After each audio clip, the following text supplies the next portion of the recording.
এটা আমার ইউরোসাইড কনুরের সাথে পাইনাপেল কনুরের জোড়া দিয়ে যেটা বাচ্চা বেরিয়েছিল তার দুটো বাচ্চা আমি পেয়েছি। সেই দুটোর মধ্যে একটা আমি বিক্রি করে দিয়েছি আর একটা আমি রেখেছি। তার এই একটা বাচ্চা আমার ঘরে রয়েছে। আমি যে এতগুলো ককটেলের ঘর দেখেছি তাদের ঘরের সব বাচ্চা আমার এই একটা ফ্রিজের মধ্যে রাখা আছে। এদের আমি বিক্রি করবো। हेलो फ्रेंड्स, मैं पौशाली और आप देख रहे हैं पौशाली बर्ड केयर। फ्रेंड्स, आज हम लोग आए हैं ओपुदा के घर में। उनके घर में बहुत सारा वैरायटी का बर्ड्स है। उन्होंने अपने रूफ टॉप के ऊपर एक सेटअप बनाया है बर्ड्स का। चलिए जान लेते हैं ओपुदा से। दादा, कब से आप ये बिजनेस कर रहे हैं? আমি করছি 2018 থেকে স্টার্ট করেছি। এখনো পর্যন্ত অল্প কিছু পাখি দিয়ে করছি, পরে ইচ্ছা আছে বড় করা আরও। এখন আমার ঘরে লাভ বার্ড আছে, ককটেল আছে, কনুর গ্রুপের ছোটো কনুর আছে, আদার্স পাখি এর মধ্যে আমার মানে সব ডিজাইন করা আছে। এবার ঘর দেবো, সিজন এসে গেছে লাভ বার্ডের। ককটেলের এখনও বাচ্চা হচ্ছে। ককটেলের ডিসেম্বরে আমি আবার ঘর খুলে দেবো, আবার মাঠ থেকে তাদের দেবো, দেওয়ার পরে তাদের বাচ্চা তুলবো, ওইটিরও ঘর দেবো। মানে এইভাবে চালিয়ে যাচ্ছি এই পর্যন্ত। 2018 से जो आप बिजनेस कर रहे हैं, आपको मंथली कितना अर्निंग होता है? আর্নিংটা এখনও পর্যন্ত আমি যেটুকু বুঝেছি, পাখিতে পয়সা আছে ঠিক মতন করতে পারলে। সেইভাবে পাখি বাড়াতে হবে, না বাড়ালে পরে সেভাবে পয়সাটা বোঝা যায় না। এখন অল্প আছে, অল্প পয়সা পাচ্ছি। দেখা গেল 2 মাস অন্তর অন্তর 3000, 4000, 5000 করে পাচ্ছি অল্প দামের পাখি। যখন পাখির সেটআপটাকে যখন বাড়াতে পারবো তখন পয়সা দেখা যায়। বছর মাস গেলে 20,000 টাকারও রোজগারের রাস্তা আছে, কিন্তু সেই রোজগারের রাস্তাটা করতে গেলে আমাকে পাখির সেটআপ আরও বাড়াতে হবে। तो दोस्तों, जैसे कि आप लोगों ने सुना कि दादा का पूरा सेटअप है, वैराइटीज टाइप का बर्ड है, तो देख लेते हैं उनका सेटअप। चलिए। ককটেল পাখি, এদের এখনো মানে হাড়ি দেওয়া হয়নি। এদের ডিজাইনিং করা আছে। এই সামনের মাঠে আমি এদের হাড়ি দেবো, দেওয়ার পরে এদের আবার বাচ্চা ওঠা স্টার্ট হবে।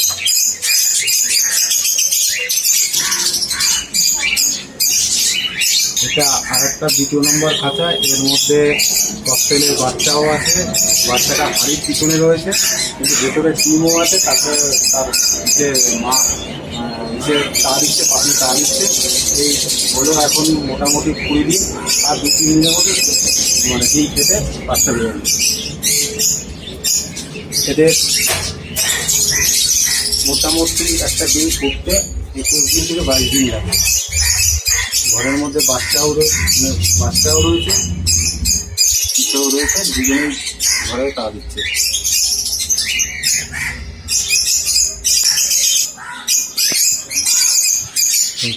এটা আর একটা ঘর, এটার মধ্যে সবে ডিম দিয়েছে। এই ডিম ফুটতে এখনো 12-13 দিন বাকি আছে।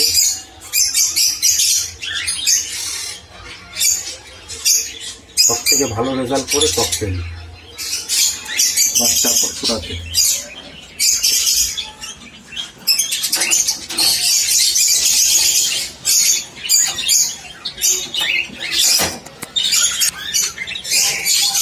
এটা হচ্ছে আমার বৈদ্যুতিক কলোনি।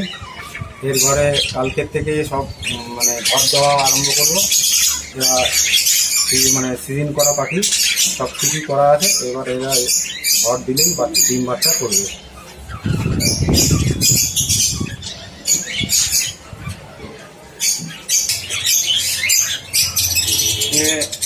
ছোটো কনুর ইউরোসাইডের সাথে পাইনাপেল জোড়া দেওয়া আছে।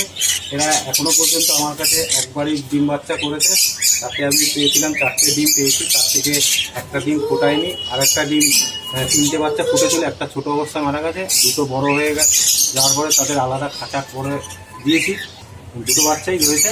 এখন সেকেন্ডবার এখনও ডিম বাচ্চা করেনি।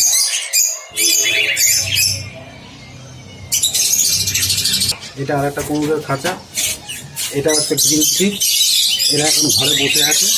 আমি এখন দরজা খুলে তোমাদের দেখাচ্ছি, তোমরা দেখো। ডিম দেয়নি, দেবে করছে।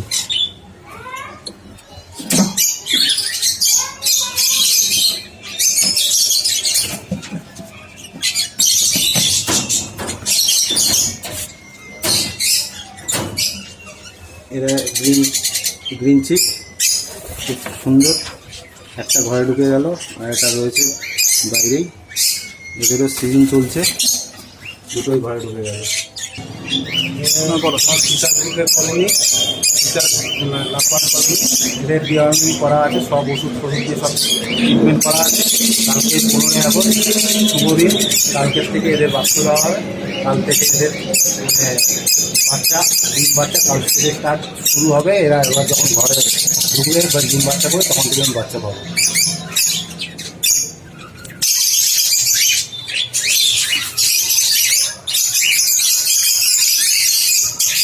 এটা একটা ককটেলের ঘর।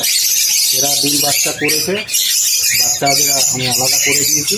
এখন আবার ডিম দেবে করছে, ডিম দিলেই আবার বাচ্চা করবে। খুব সুন্দর রেজাল্ট করে। এরা বাচ্চা ফোটাবার পরে খাওয়া দাওয়া মানে বড় করার পরে আবার ফের ডিম দেয়। ককটেল খুব ভালো বাচ্চা করে। এটা রুটিনো লাভবার্ড, এই 1 নম্বর খাঁচা। এটাও ডিমান্ডিং করা আছে। একে আমি কালকে 15 আগস্ট শুভ দিন, যে কালকে আমি বাচ্চা দেবো। এও রুটিনো লাভবার্ড, এটা হচ্ছে 2 নম্বর ঘর, তাতেও ডিমান্ডিং করা আছে। কালকেই এদের বাক্স দেবো 15 আগস্ট দিন। এই রুটিনের সাথে রোজির জোড়া দেওয়া আছে, এটাও ডিমান্ডিং করা আছে। এটাও কালকে আমি বাক্স দেবো 15 আগস্ট কালকে দেবো। এটা রুটিনের সাথে অফলাইন রোজি আছে, ওকেও আমি ডিমান্ডিং করে রেখেছি। কালকে ওদের বাক্স দেওয়া হবে।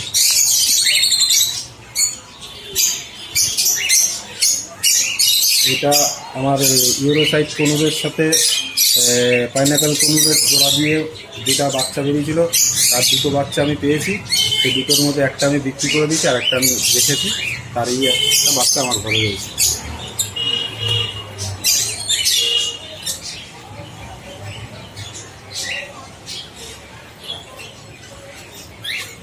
এটা আমার ঘরেরই বাচ্চা, রুটিনোর সাথে রুটিনো পেয়ার থেকে অ্যালবিনো রুটিনো বেরিয়েছে। সেই এবার আমি ডিওয়ার্মিং করিয়েছি। কালকে আমি এদের বাক্স দেবো। এদের সব কিছু করা আছে, কাল থেকে ওদের বাক্স দেওয়া হবে। আমি যে এতগুলো ককটেলের ঘর দেখেছি, তাদের ঘরের সব বাচ্চা আমার এই একটা ফ্রিজের মধ্যে রাখা আছে। এদের আমি বিক্রি করবো, তার জন্য এদের আলাদা করে রেখে দিয়েছি। বদ্যুর কলোনির থেকে বাচ্চা হয়েছিল, সেই বাচ্চাগুলোকে আমি আলাদা করে আলাদা করে রেখেছি। तो दोस्तों ओपुदा से हम लोगों को बहुत सारा इन्फॉर्मेशन मिला है बर्ड्स के बारे में। उन्होंने बहुत अच्छी तरह से डिस्क्राइब किया है उनका डिफरेंट बर्ड्स के बारे में। अभी हम लोग जान लेते हैं ओपुदा से कि वो बर्ड्स को क्या क्या खाना देते हैं, सीड्स क्या क्या देते हैं। এই খাবারটা আমি অ্যাকচুয়ালি দেওয়া হয় ককটেল আর লাভবার্ডকে। এর মধ্যে আছে কাকড়ি দানা, সানফ্লাওয়ার, কুসুম দানা, তারপরে ক্যানারি শিট। এটা এই পর্যন্ত দিয়েছি।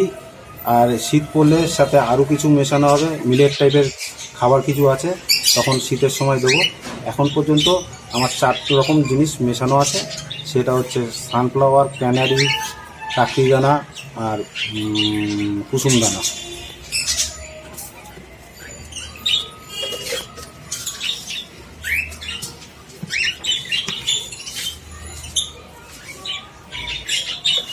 এটা ব্ল্যাক শিট, এটা অনলি ফর শীতের সিজনেই দেওয়া হয়।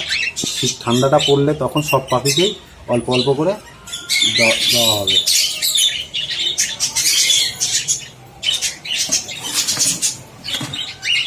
এটা হচ্ছে ছোটো কনুরের খাবার, সূর্যমুখী আর কুসুম দানা। এতে এই আমার যে ইউরোসাইডের পাখি আছে তাকে দেওয়া হয়, গ্রিন চিককে দেওয়া হয়, এদেরই দেওয়া হয়। আদার্স কোনো পাখিকে দেওয়া হয় না। সব ফুডের মধ্যে আমি সকালবেলা দেই এদের ছোলা, ভুট্টা ভিজিয়ে আগের দিন রেখে দিই, গম ভিজিয়ে রেখে দিই। তারপরে এই 3টে জিনিস ভিজিয়ে এদের জল ঝরিয়ে তারপরে আমি এদের খেতে দিই। পরবর্তীকালে ফলের মধ্যে পেয়ারা দিই, আপেল দিই। কোনো সময় পেয়ারা আপেল সবসময় দিই, আর কোনো সময় সবুজ মানে সবুজের সবজির মধ্যে বরবটি দিই, কোনো সময় কুমড়ো দিই, কোনো সময় গাজর দিই, তারপরে নিম পাতা দিই, তারপর থানকুনি পাতা, যখন যেরকম পাওয়া যায় তখন সব সময় সব কিছু সব পাখিকে দিই। সব সময় এক খাবার একভাবে দেওয়া যায় না, ঘুরিয়ে ফিরিয়ে দিতে হয়, তাতে পাখির সব জিনিসগুলো মানে খেতে ভালোবাসে। একই জিনিস যদি বারবার দেওয়া হয় তখন সেই জিনিসটা খেতে চায় না। ঘুরিয়ে ফিরিয়ে যেমন মানুষ যেমন ঘুরিয়ে ফিরিয়ে মানে অন্য জিনিসগুলো খায়, সেম জিনিস পাখির ক্ষেত্রেও সেম জিনিস আমি মানে প্রয়োগ করি। दोस्तों, जैसे कि आप लोगों ने सुना कि दादा यहाँ पे बर्ड्स को बहुत सारा सीड्स देते हैं, जैसे ब्लैक सीड्स देते हैं, कुसुम दाना देते हैं, कैनरी देते हैं, उसके साथ सनफ्लावर सीड्स देते हैं और कामनी का सीड्स भी देते हैं। और जो दादा ने बोला कि वो अलग से सॉफ्ट फूड में छोला भिगो के देते हैं, उसके साथ वो भी बहुत सारा फ्रूट्स, बहुत सारा वेजिटेबल्स भी देते हैं। और सॉफ्ट फूड में वो छोला भिगो के देते हैं, उसके साथ ग्रीन वेजिटेबल्स देते हैं, फ्रूट्स देते हैं और ग्रीन लीव्स भी देते हैं। और ग्रीन लीव्स में वो नीम का पत्ता भी देते हैं दोस्तों अपने बर्ड्स को। और থানকুনি পাতা দিই। जो बारिश का सीजन है, इस टाइम पे क्या हम लोग दे सकते हैं इसको ग्रीन लीव? আমি দেই না, সেটা বলতে পারবো না, সারটা বসালে না দেওয়াই ভালো। तो दोस्तों, जैसे कि आप लोगों ने सुना कि दादा रेनी सीजन में दादा बर्ड्स को ये ग्रीन लीव्स नहीं देते हैं क्योंकि ये देना ठीक नहीं है बर्ड्स के लिए, तो दादा ये नहीं देते हैं। दादा वेजिटेबल्स में बर्ड्स को पम्पकिन और उसके साथ जो गाजर ये सब देते हैं, और फ्रूट्स में कैप्सिकम भी देते हैं, और फ्रूट्स में वो गुआवा देते हैं और उसके साथ एप्पल भी देते हैं। ये सब चीज़ दादा देते हैं अपने बर्ड्स को। दोस्तों, हम लोगों ने सुन लिया कि दादा खाने में बर्ड्स को क्या देते हैं। अभी जान लेते हैं उनसे कि वो बर्ड्स को मेडिसिन क्या क्या देते हैं। तो दोस्तों, आइए देख लेते हैं दादा क्या क्या मेडिसिन देते हैं अपने बर्ड को। यहाँ पे एल्बोमर है जो कि डीवर्मिंग का मेडिसिन है। दादा से जान लेते हैं ये दादा कैसे, इसका डोज क्या है। এটা 1 লিটারের সাথে 10 ml দিতে হবে। 1 লিটার জলের সাথে কতগুলো পাখি দেখতে হবে, সেই পাখিগুলোকে দেখার পরে সেই অনুযায়ী জলের সাথে 10 ml 1 লিটার জলের মধ্যে 10 ml দেওয়ার পর মানে মিশিয়ে ভালো করে মেশাতে হবে। এটা ওষুধটা খুব বাজে, সেই ওষুধটাকে ভালো করে মেশাতে হবে, মিশিয়ে তারপর পাখি ঘরে দিতে হবে। আগের দিন সন্ধ্যের আগে জলটাকে বার করে দিতে হবে। বার করে দেওয়ার পর বেলা 2-2:30টার সময় তাকে জলটা দিলে তখন ওই পাখিটার সাথে সাথে খেলে তাতে অনেকটা কাজ করে। আর এই ওষুধটা দেওয়ার হচ্ছে পাখিকে ডিওয়ার্মিং করতে গেলে এই পাখিকে দিতে হয় ঠান্ডার সময়, মানে গরমে দিলে পাখি কিন্তু তার সাইড এফেক্ট হবে। সেই গরমের সময় না দিয়ে বর্ষার সময় দিলে পরে যেসব পাখি যখন খুঁজি তখন দিলে এই ওষুধটা দিয়ে আমরা তখন পাখিকে সিলিং করে তারপর আমরা বাচ্চা দিই। এতে মানে ঠান্ডার সময় দেওয়াটাই ভালো, বর্ষার সময় গরম না থাকলে দেওয়াটা ভালো। यहाँ पे दादा मिनरल भी है, इसका डोज आप कैसे देते हैं? এটা 1 লিটারের সাথে 10 ml দেওয়া যায়। এবার ভিটামিন 1 মাস 1.5 মাস অন্তর অন্তর সব পাখিকেই দেওয়া যায়। মানুষের মতনই, মানুষের যেমন ভিটামিনের দরকার হয় সেরকম পাখিরও সেরকম ভিটামিনের দরকার হয়। ভিটামিনটা 1 মাস বা 1.5 মাস অন্তর অন্তর 1 লিটার জলে 10 ml করে দিয়ে সব পাখিকে অল্প অল্প করে দিলে পরে পাখির কোনো অসুবিধা হয় না, তার শরীর থেকে আরম্ভ করে সব থেকে ভালো থাকে। और यहाँ पे है कैडिसोल डीसी जो कि लिक्विड सप्लीमेंट है कैल्शियम का, और इसके साथ विटामिन D3, B12 और आयरन भी है। दादा इसका डोज क्या है? इसको 1 লিটারের সাথে 10 ml দিই। 10 ml একে মোটামুটি 2.5-3 মাস অন্তর অন্তর দেওয়াটা ভালো, এতে আবার বেশি না দেওয়াই ভালো। 3 মাস অন্তর অন্তর পাখিকে দিলে ঠিক আছে। ভিটামিন যেমন সুন্দরভাবে দেওয়া যায় 1 মাস 1.5 মাস অন্তর অন্তর, একে 3 মাস অন্তর অন্তর দেওয়াটাই সেটা। क्योंकि इसमें आयरन भी है। হ্যাঁ। और यहाँ पे हम लोग देते हैं एप्लीफ्लेक्स है जो कि फीड सप्लीमेंट है, और इसमें एमाइनो एसिड है और विटामिन बी भी है। तो दादा इसका डोज क्या है? যার ডোজ 1 লিটারের সাথে 10 ml, এও ভিটামিন, একেও মোটামুটি 1-1.5 মাস অন্তর অন্তর সব পাখিকে দেওয়া যায়, কোনো সাইড এফেক্ট নেই। और लास्ट यहाँ पे है लीव 52 जो कि बर्ड्स के लीवर के लिए बहुत अच्छा है। और जान लेते हैं इसका डोज क्या है। এটাও আমি 1 লিটারের সাথে 10 ml মেশাই, তারপরে আমি একে মোটামুটি সব পাখিকে 1-1.5 মাস অন্তর অন্তর আমি সব পাখিকে অল্প জলে মিশিয়ে দিয়ে দিই। তাতে লিভার থেকেই মানুষের তো সব কিছু যেরকম লিভার থেকেই সব কিছু হয়, পাখিরও তেমনি ভালোভাবে তারা লিভার ঠিক থাকলে পরে খাওয়া দাওয়া সব কিছু ভালো করে, সুন্দর দিতে পারে, ভালো থাকে। तो दोस्तों ओपुदा से हम लोगों को बहुत सारा इन्फॉर्मेशन मिला। उनका बहुत सुंदर बर्ड्स का सेटअप है, बहुत वैरायटी का बर्ड यहाँ पे हम लोगों ने देखा है। उनसे बहुत सारा इन्फॉर्मेशन मिला है। उनका फूड देने का जो टेक्निक है वो भी हम लोगों ने सुना और मेडिसिन भी देख लिया है। तो दोस्तों आज के लिए बस इतना ही। बहुत अच्छा लगा ओपुदा से मिलके। अगर आपको ये वीडियो हेल्पफुल लगा तो प्लीज़ मेरे चैनल को सब्सक्राइब कीजिएगा, लाइक कीजिएगा वीडियो को और अपने दोस्तों में शेयर करना मत भूलिएगा। Thanks for watching.